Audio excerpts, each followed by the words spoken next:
Hi guys, today we got a different episode for you. For the first time, we are not going to react to a trailer or to a music video. We are going to talk about a TV series which both I and Itai have watched. Without further ado, let's get into it. We are actually going to be talking about the Netflix series Love, Death, and Robots Season 1. Yeah, season one. This is a very interesting one, almost fully animated series with different episodes by different filmmakers from different writers. A lot of them are based on short stories by different writers.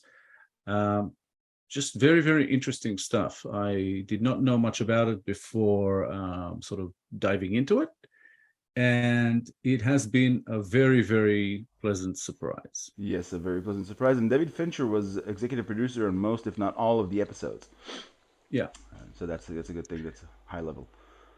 Yeah. So, Um, so we thought a good way to go about it is to basically go episode by episode. There's 18 of them, and just short, basically mention what the episode is about and our impressions of it, and how, like, we're basically going to give each episode a score out of 10 score, and then we'll score the full season as we see it, not necessarily on the average of each episode. So first episode was an interesting one, Sunny's Edge. yes. The synopsis states, in the underground world of beastie fights, Sunny is unbeatable as long as she keeps her edge. That sums it up. Yeah, very interesting one. I would rather we don't get into spoilers, so we're not Yes. going to talk about the specifics. Mhm. But this one is a really, really good one. This is Yes. one of my favorites. Yes, as it is mine. This episode has elements of a little bit of Alien in it, Yeah. as in Alien, the Alien series, Yeah. but not much. More, it reminded me of films like Real Steel with Hugh Jackman. Um, Even though Real Steel was about robots, this isn't exactly. But it's better Yeah. we don't say too much about the Yeah. plot. It's a short Um, film. Yeah, it'll ruin it yeah, probably. everything about it was well executed. Mm-hmm. The animation was fantastic. Yes. The story, it's almost like short films, really, It's because short every films. episode is different from the Yes. last, and not they have nothing really connecting them Yeah. apart from one or two, but I'll talk about it as we go. Yeah. So yeah, again, this for me is definitely at or near the top. I will not mention that yet of this series, Yep. which was interesting because it was the first episode, so it started out with a bang. Yep. There's a slight, yeah, as you said about aliens. There's a nod there to the franchise, visual nod. Nothing that has to do with the story. And what I loved about it, it has, you can almost immediately identify that it has a theme for lack of a more sophisticated phrase, of girl power. A theme of something gynocentric in its intent, and it's not led by the self righteousness of it. It's led by the story, and I absolutely loved It it. definitely, even outside of this series, it's probably one of the best animated shorts I've seen. Yeah, and it's well rounded as well. The Without going into spoiler territory, if you watch it and then you give it a second viewing, the film actually tells you what it's about. In certain hints, they don't neglect those. They do pay attention to details in what the film is about. It Yeah, tells you what and it's about. could easily be developed into a feature as Yeah. well. Yes. Yeah. Okay, so let's talk scores. I scored this one, and again, the scoring, I don't know if it follows all the way through as far as consistency and reasoning. It's just what I felt after I watched it. I just sort of scored it out of 10, Hmm. and I gave this one a 9.3. It's a high score. I have to first explain the way that I scored mine. So the way that I scored it, you gave a high score, but it doesn't mean that I don't agree with you. The way that I scored anything on my scale that's around 7.5, it means it's a good film. It probably lacks some elements that I didn't see in other films of that season. Anything nearing 8 means that I think it's really really good. And everything past 8 means that it blew my mind, even if I didn't personally liked it. I measured it with merit to its quality. Well, for me, above 9 is basically something that is some of the best I've seen, something that evoked an emotional reaction out of me, or something, that made me think, wow, this was awesome. I want to see more of this. Um, Anywhere above 8 is pretty excellent, animated short. Below 8, they're still very good. And then, below sort of 7.5 is good. I'd say probably below 7. Again, it's very hard to say because every episode in this first season was at least good. Yes. There were no bad ones. No. My least favorite, which we'll get to, when we get to it, was still pretty good. Okay. I just didn't like it. For whatever reason, it didn't connect with me. But it's still good. I don't remember exactly what I scored it, but yeah. Okay, so our scales are slightly off as far as how far we went. So what did you score Sunny's Edge? I needed to explain it because I scored Sunny's Edge 7.8, which means it's very high on my scale. Fairly high on my scale because it's nearing 8. Okay, fair I enough. scored at 7.8. Yes. Okay. Again, our scales are slightly different, but it doesn't really matter. We're not really comparing yours and mine. We're just kind of going with what our sort of ranking is, I guess. And a 9.3 for the first episode. With mine, it meant that it's really in the top 3 or top 5 at the very least for this series.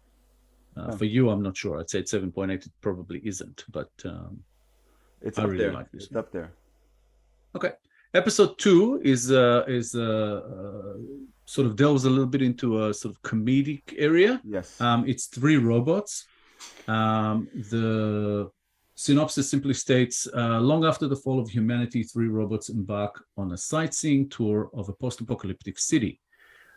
This was based on a short story by John Scalzi, who is actually one of my favorite authors, sci-fi authors.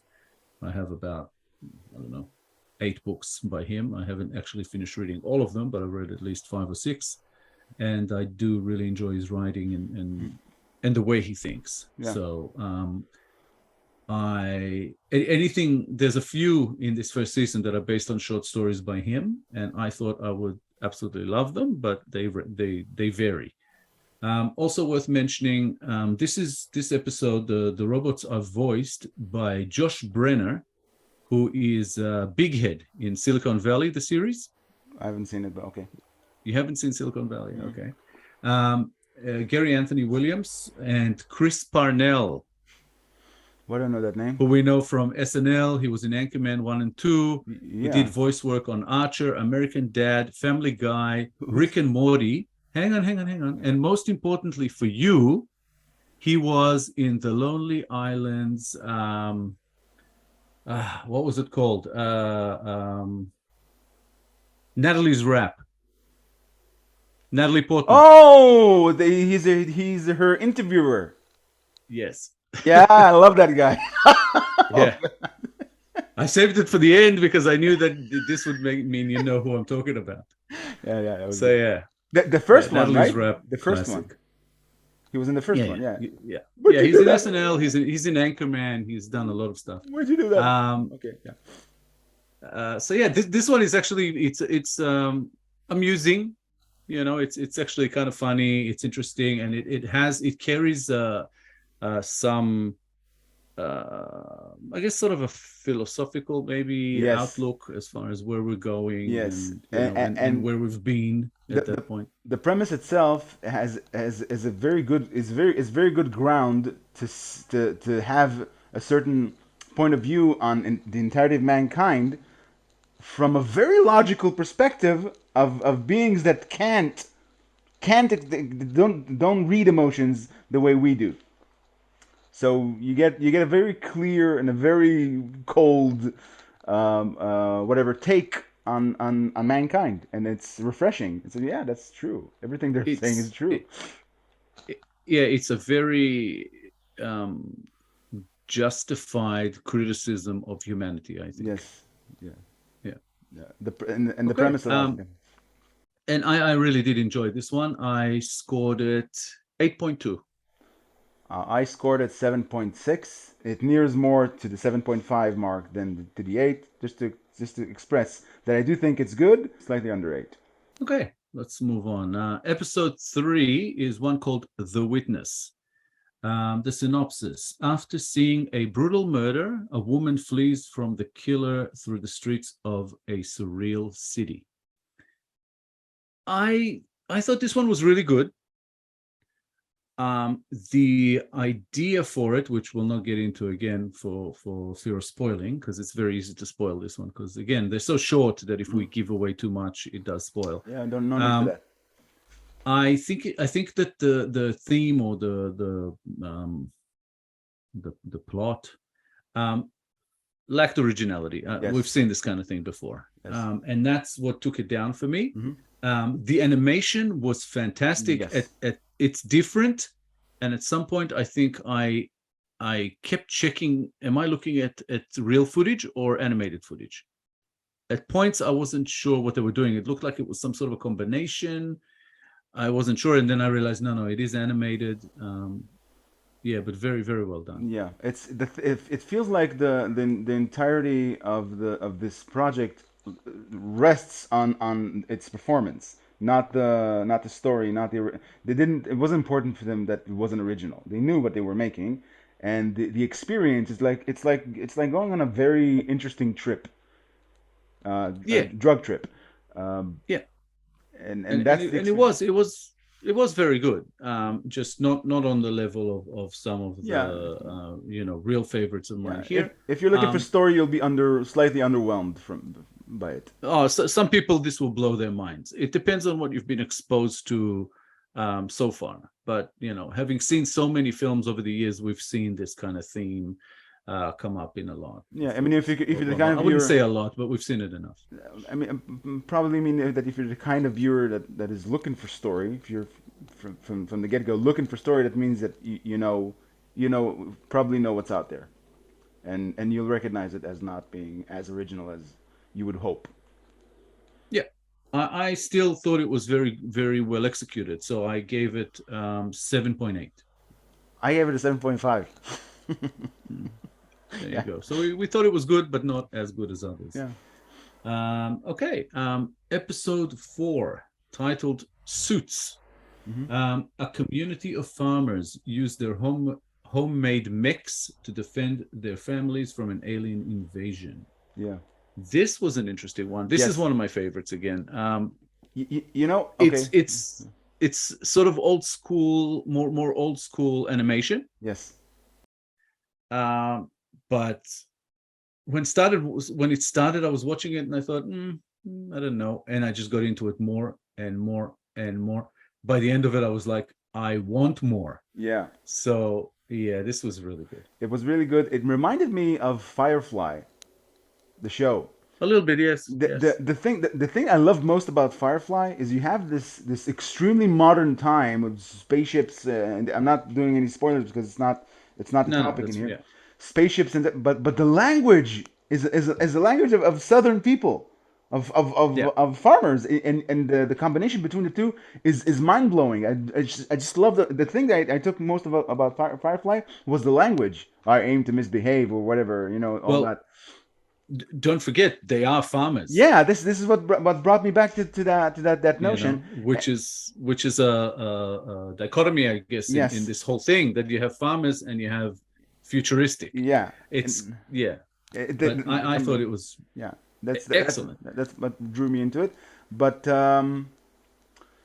having said all that, in comparison to other episodes, it kind of didn't rank as I just blasted on it how much I enjoyed it, but it didn't rank as high as you would think because of a story. For me, it did. This one for me had all the elements. It was entertaining.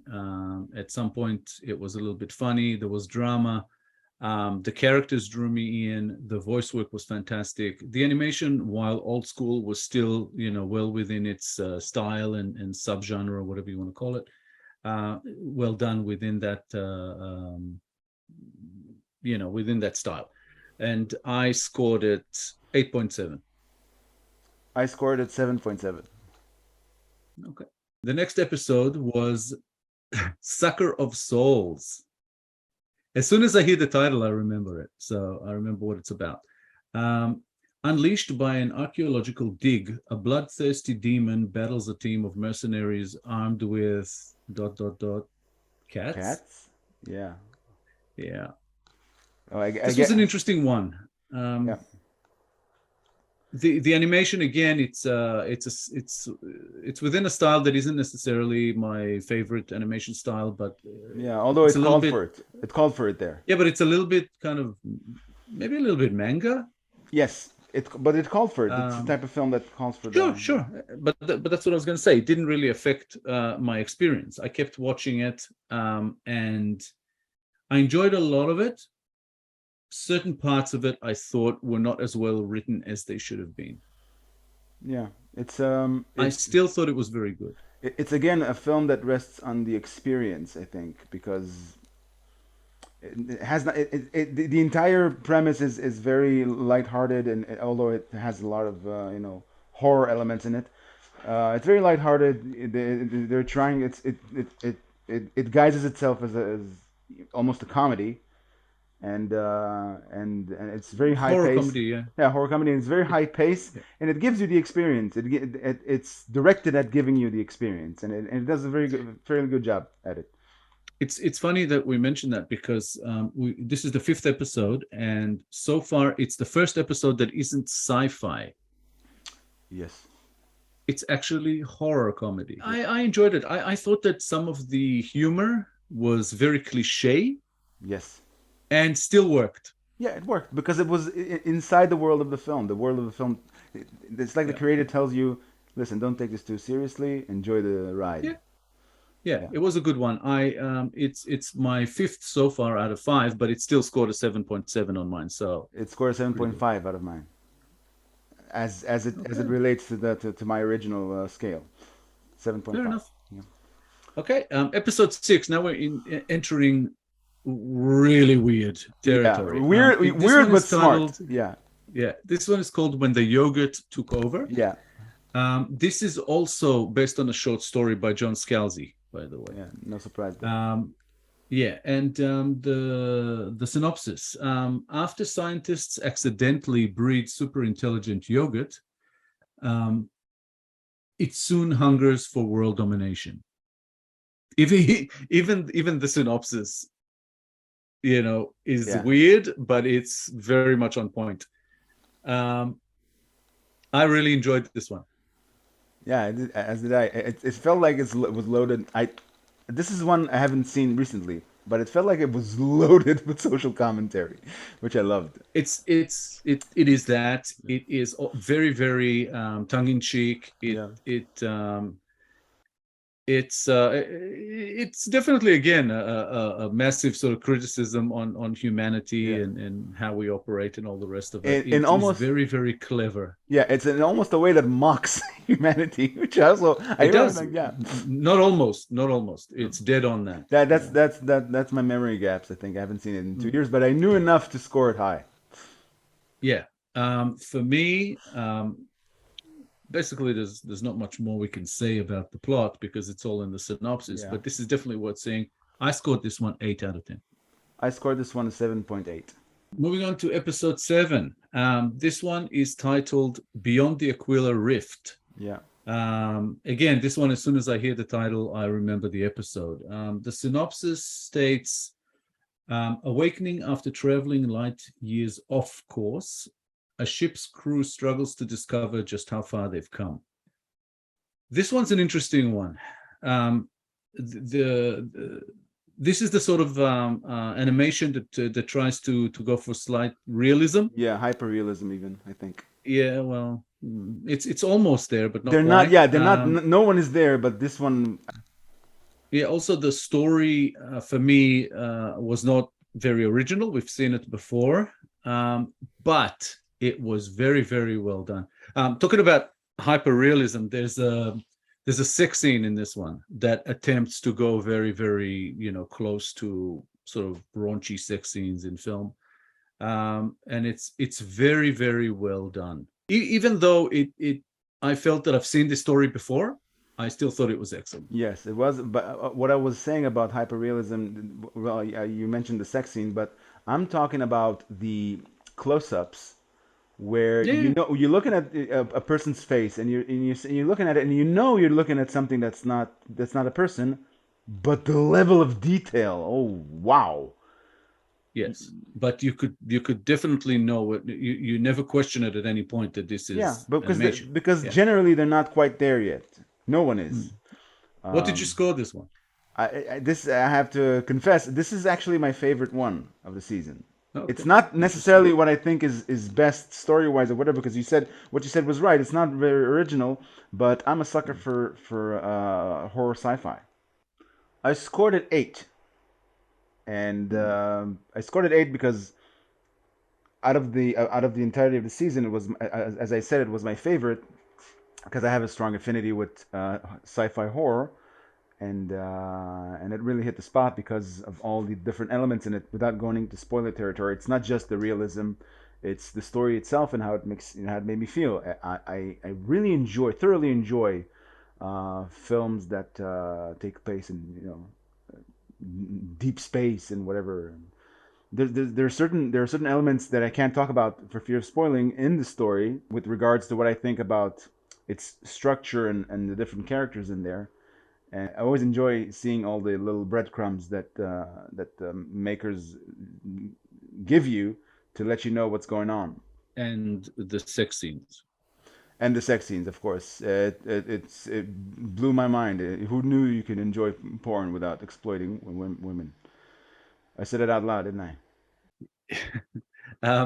It's interesting because again, this has that sort of hyperrealism effect. So even the sex scenes and the nudity, there is an element Yeah. of realism to it. That guy really looks Um, good. I mean, she really looks. Beyond the Aquila Rift scored 8.2 for me. Next on the list is episode 8, titled Good Hunting. Um, the synopsis: the son of a spirit hunter forges a bond with a shape-shifting Huli Jin, Yeah. whatever they are. But yeah, this is an interesting one again. This. It is sort of within that manga realm. Mhm. Um, this one I think is a very good short animated film, but it is not really amongst my favorites.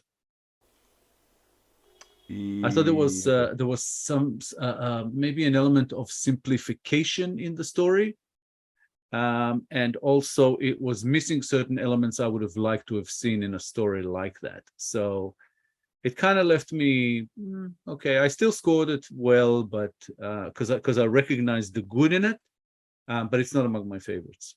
What I took from it, not it's again the manga, the whole manga scene is not really what I like to see, but it doesn't matter. What I took from it was its underlying message, which, if I remember correctly, they very precisely and thoroughly describe the clash between traditional times and the overtake of modern times, and the transition between whatever spiritual world and a mechanical one. I, I think that element, as well as not fearing the different, and you know what I mean, like not discriminating against the different, really is also a point in this. But the whole thing about sort of old school ways against the technology and progress, and where spirituality lies in between those, and how spirituality can progress with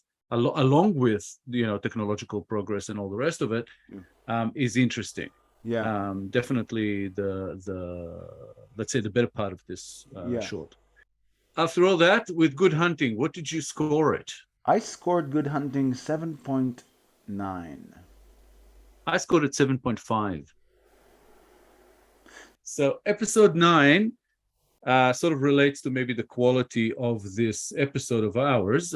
It's called The Dump. Um, the synopsis is, Ugly Dave Yeah. calls the garbage dump home. Yes. And he's not about to let some city slicker take it away from him.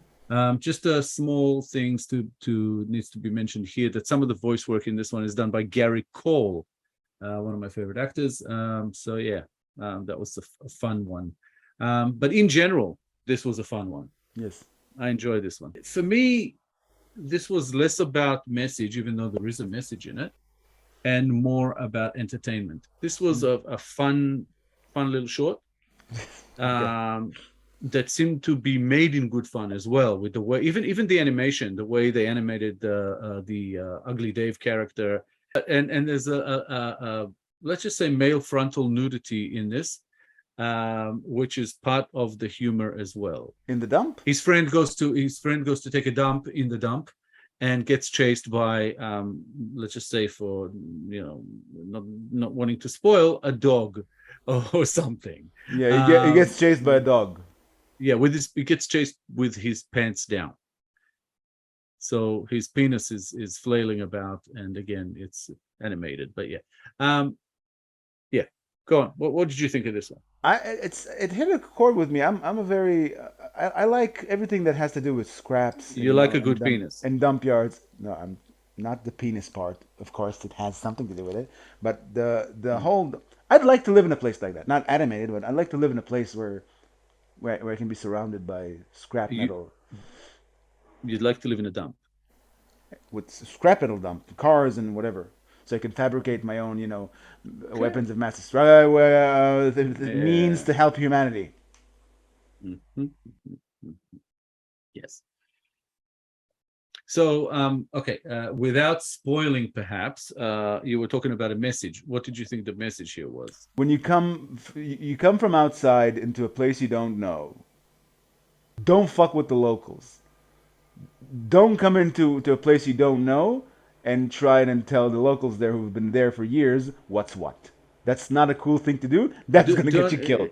Yeah, don't look down and don't underestimate what you don't know. I scored this one 7.9. I scored this one 7.7. Okay, so actually we're fairly close on this one. But yeah, it was fun, it was funny, it was interesting. It is one of the I'd say memorable ones. Yeah. Because I haven't seen it as of late, and I still remembered its effect. Yeah. Next episode 10. This was actually a very memorable one for me. I will go into why in a second. It's titled Shapeshifters, and the synopsis says, deep in Afghanistan, two Marines with supernatural powers face a threat from one of their own kind. I think it's memorable for me because it felt like I'm watching a movie, like a war action kind of film, for the most part anyway. It was really, they did well humanizing the characters. Yes. I felt it. Whenever anything happened to some characters, I enjoyed it. I really went along with it, which made this one definitely one of my favorites. As did I. And even though I haven't seen it as of late, the hybrid subgenres colliding together worked really well with this premise and the theme and everything to do with it. Just to have this their own kind when it's intertwined with a war themed genre, then it worked really well. There's shapeshifters and sort of a war theme. Yeah. That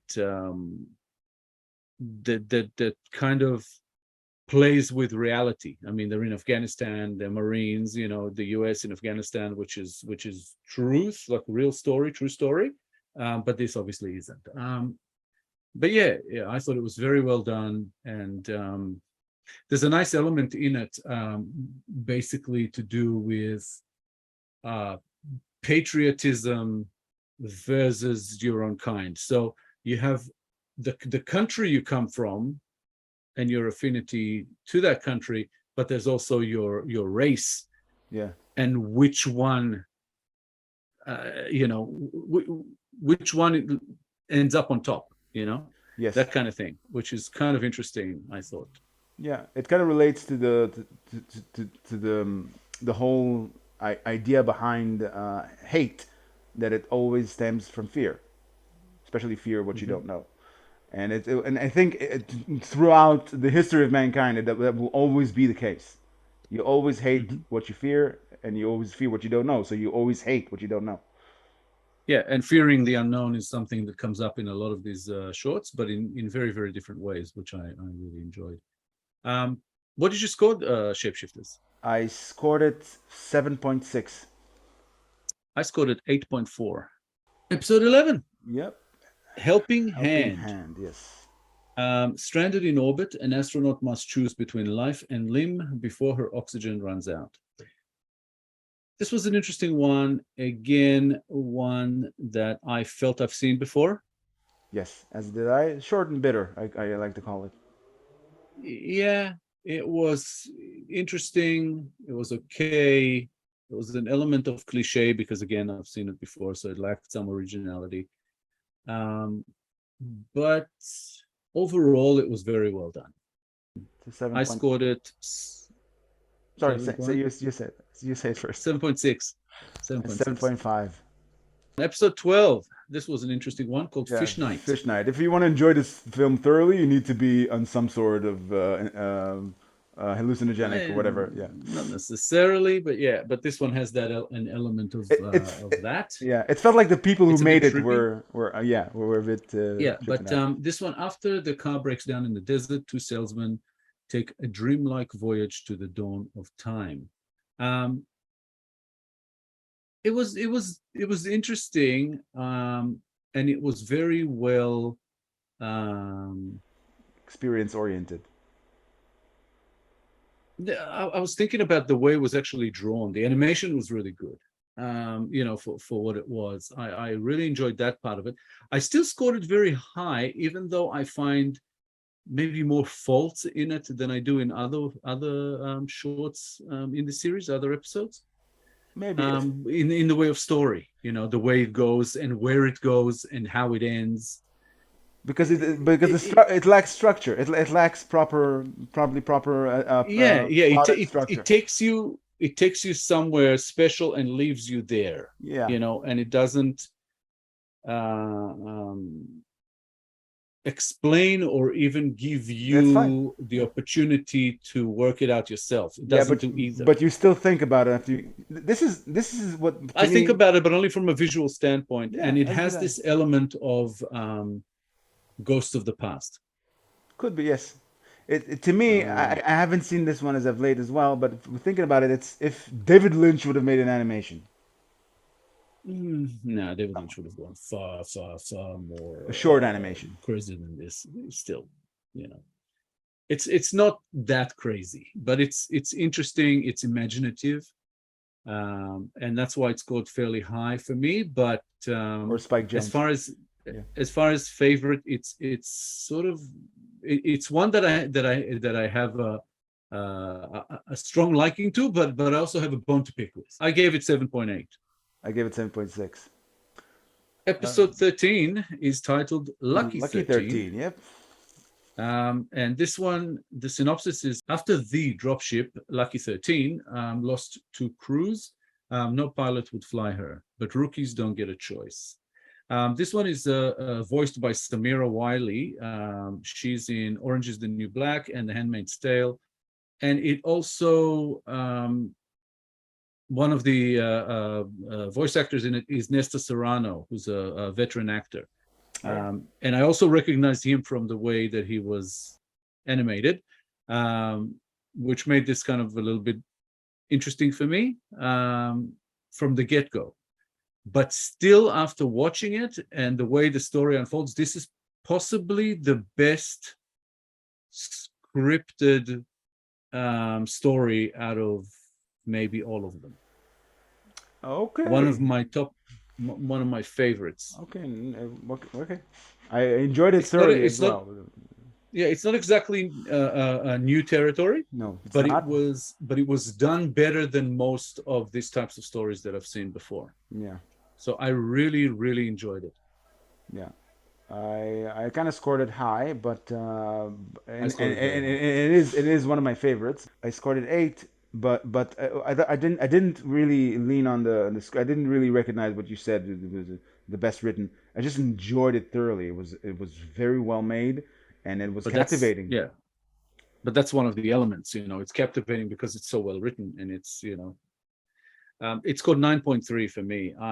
I'm big on writing, and story is king and all the rest of it. But all the elements came through in this one. The animation is a little bit like those warlike computer games, or that kind of thing.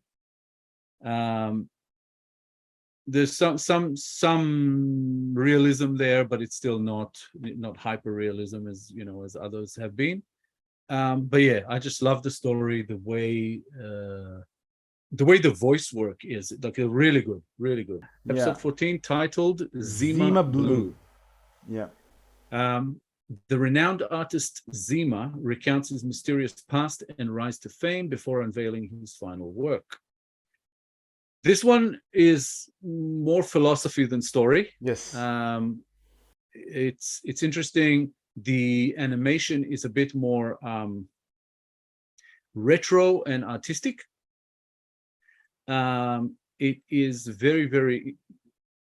I thought it was good, but I thought there's some I was wrong. complexity to the storyline that ends up being almost simplified. Hard to quite describe, but I felt that it wasn't one of my favorites, but I did like it. Yeah, it wasn't one of my favorites at all. I can't even say that I liked it, but story wise, I recognized it as very, very good. The level of thought behind the concept, I guess. Yes. And I have to say that towards the ending of it, that one of those final scenes was quite emotional as well. Yeah. It did come across. Yes. Yes, it's very well made. I think from what you're saying, you scored this higher than I have. I scored it 8.2. It's the highest score that I've given. Wow, 7.6 for me. So it's on the lower end on mine, because again, I scored it by favorites, and I looked at all the. It's by far not my different favorite. aspects. It's one of my least favorites, but I give credit when credit is due. I think that if I went through them and I started ranking them just one to 18, it would end up higher than its score, if that makes sense. Okay. Like for example, Fish Night, I scored higher than that, but if I went and looked at them carefully again, I might flip those. You know what I mean? Yeah. I understand. So yeah, that kind of thing. Okay, so that's Zima Blue. Episode 15, Blind Spot. A gang of cyborg thieves stage a high-speed heist of a heavily armored convoy. Yeah. This one was entertaining. Yes, it was. The animation is very much cartoony. Yes. Kind of almost manga-ish, but all the sort of I think slightly skewed from manga. Not quite manga, but yes, maybe rhythm-wise. And also the way the characters are drawn and the way Yes. their mouths move, the way I liked it. Again, it didn't score as highly as some on mine because I felt that it lacked point, maybe. It was just made more for entertainment. It was made. That's the purpose. You can recognize the purpose when the purpose was which I liked, which I liked, but it lacks the depth that a lot of these other ones have. Yeah. So while I do say it's very enjoyable and a very good episode, I scored it 7.4. I scored 7.5. Episode 16, Ice Age. Synopsis. Mm-hmm. A young couple moves into an apartment and finds a lost civilization inside their antique freezer. Mm-hmm. This was very different to the other ones because it also has animation and live action. Live action, yeah, with Topher Grace, and I forget who the actress's name is. Mary Elizabeth Winstead.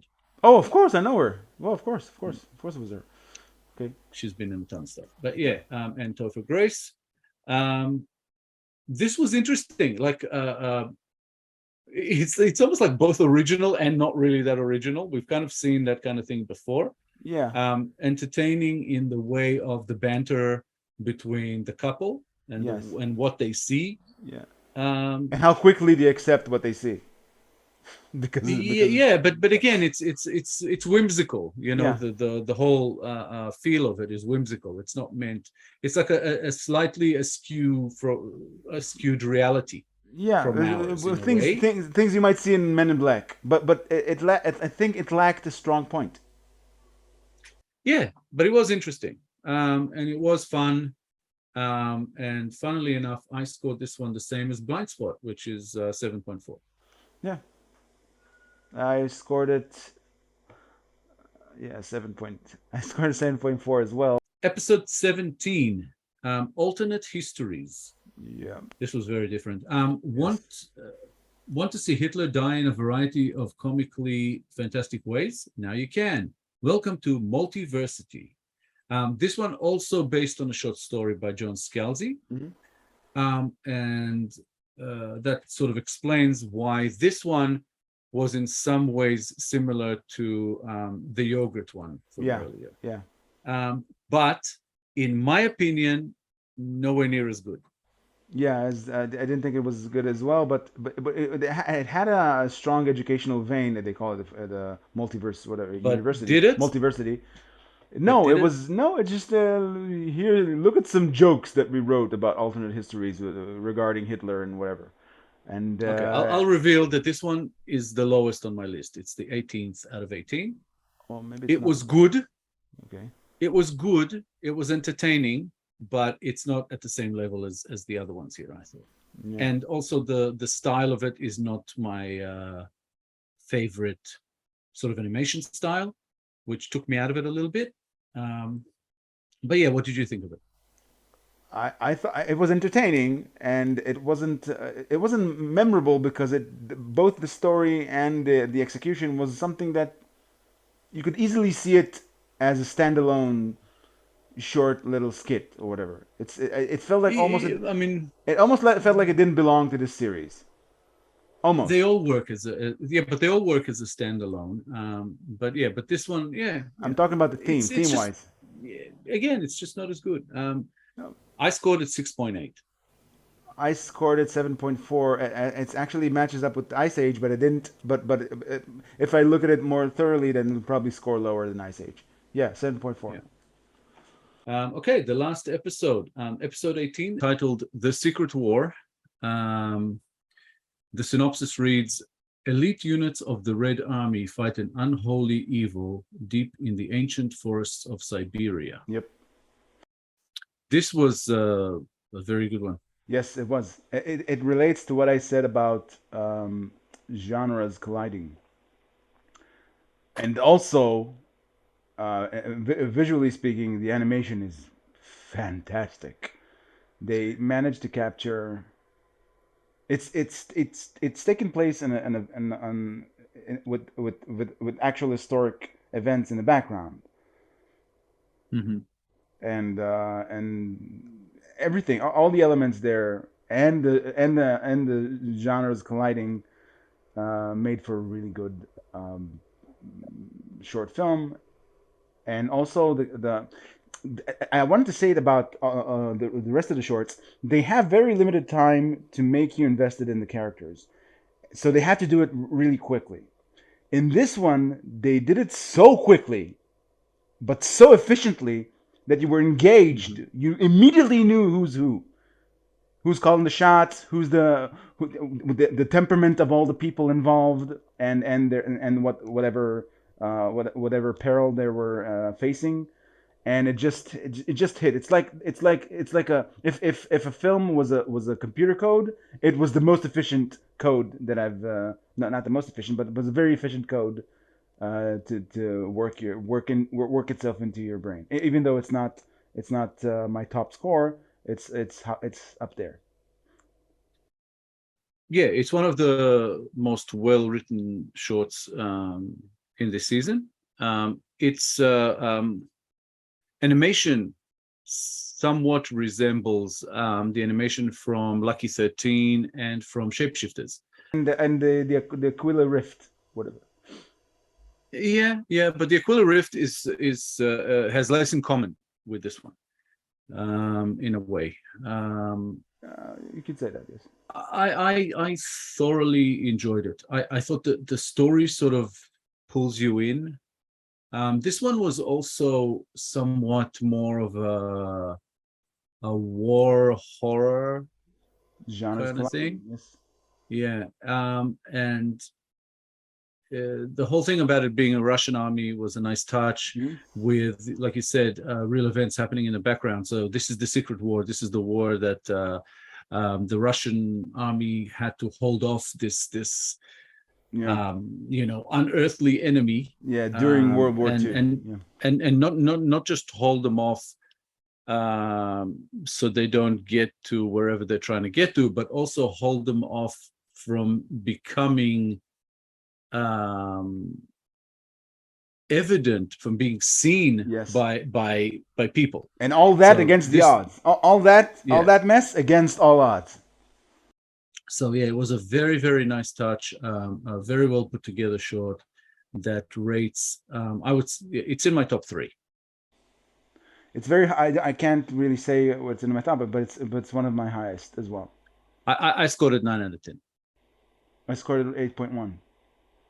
8.1. It's slightly under. Having gone through the full 18, my average score came to 8.03 per episode. But again, if I went through it again, I would probably change quite a few of them, not just in where they place, but also their score. Because this was like a reactionary thing when you watch it, and you just go, okay, this is how I feel about it. But then, sometimes when you think about it and you start comparing between films, between episodes, they change. But I think if I alter my scale, if I alter my scale to better match your range, I think that most episodes would probably be ranked somewhat similarly, aside for those in which we both had very different opinions on. Well, like I said, the 8 out of 10 average is very, very high for me with any series. To score that high per episode, and it's 18 episodes, it's not 6. But when I looked at an overall score for the season, not per episode, not average, I would score the whole season at 8.5. So it's actually even better, than what I gave it. That's exactly what I scored it, because even though I didn't compare it to season 2 and 3, I haven't seen those yet, comparing it to a season of standalone shorts with such a premise, such a theme, humanity and fear and whatever, and advances in technology and all that, and sci-fi, of course, it's a refreshing little piece of art in my eyes. Yeah, but my top 3 were Sunny's Edge, Lucky 13, and The Secret War. Picking which one out of the 3 was my number 1 here is a tough one. So I'm not even sure. I mean, Sunny's Edge scored 9.3, and Lucky 13 scored also 9.3. And The Secret War scored 9. So they were the 3 that I had scoring above 9, and the top 2 ended up with the same score. And I find it very, very difficult to split the 2, even the 3. Outside the top 3, I wanted to add maybe 2 more to make up for like a top 5. For me, that's Suits, the one with the farmers. Yeah. And the other one, it would probably end up being Shapeshifters. Shapeshifters, okay. I think that aside for Shapeshifters, my top 4 will be the same as yours. I haven't calculated my top 4, but if I'm leaning on what my favorite were, then it's Sunny's Edge, it's the Aquila Rift. That is not on any of your top 5. It's just outside my top 5, just outside. It's The Secret War, of course, and it's I I forget. Hold on. Lucky 13. And I said the Aquila Rift instead of your shapeshifters, and But you it can was check. You suits. can check It your was suits, scores. It suits, would give suits, you. suits. I scored it by merit of quality, not just by my favorite. But if I'm now thinking about my favorites, then those aside for your shapeshifters, I would put Aquila Rift above it. Although it probably won't be So, far. so your average, not your average, sorry, your overall score for the season, 8.5. 8.5. So we had the same. But yeah, I would say this is it's an interesting one because I think it's made for the streaming age. You know, the kind of all over the place as far as length, but none of that fits. You know, any of the old TV standards for episodes. So this is really a show that was made for the streaming age, sort of more along the lines of almost like a web series, you could say. Yeah, it's But not okay. you can't, um, you know, argue the quality. The quality of this Yeah, it's up there. was well above, Yes. you know, a lot of other shows that I've Yeah. seen over the years. This was really really good. Calling it a Um, series, sorry, calling it a series hangs on a thread of just the theme and guidelines. It could easily well, be not a series, a compilation of love, love, death, death and robots. and robots. Yeah. But nothing much more than that because each and one of those films it can stand alone. You could watch them in different compilations of different series, and then it would be fine. You could watch them not even by order. I haven't watched them by the order you stated because It's more like an anthology series. yes, it's one long ass film, a very good one that has 18 different stories in it. But even though they are very different stylistically from one another and all the rest of it, there is still some sort of an overlying theme Yeah, here, and they can be considered a series when you think about it. yeah, that's the thread. It And hangs. some of it is to do with the feel. You know, the Yes. feel of it is of a series. You Um, to me it was intriguing and intriguing and depressing at the same time, but maybe slightly more intriguing. I'm actually glad that this was put together on Netflix, which made it very accessible. Yep. So check it out on Netflix, and yeah, drop us a line. Let us know what you think about your favorite episodes, what you thought about our interpretation of the episodes, and Yeah. how we rated them. Do you agree? Do you disagree? That's it for Love, Death, and Robots, season 1. Yeah. And also, guys, if you enjoyed this video, be sure to like it, subscribe, and click the little bell icon so you'll get notified on all our future videos. And as previously stated, hit us up in the comments. So thanks for joining us, guys. We'll see you next time. Yep. Bye, guys.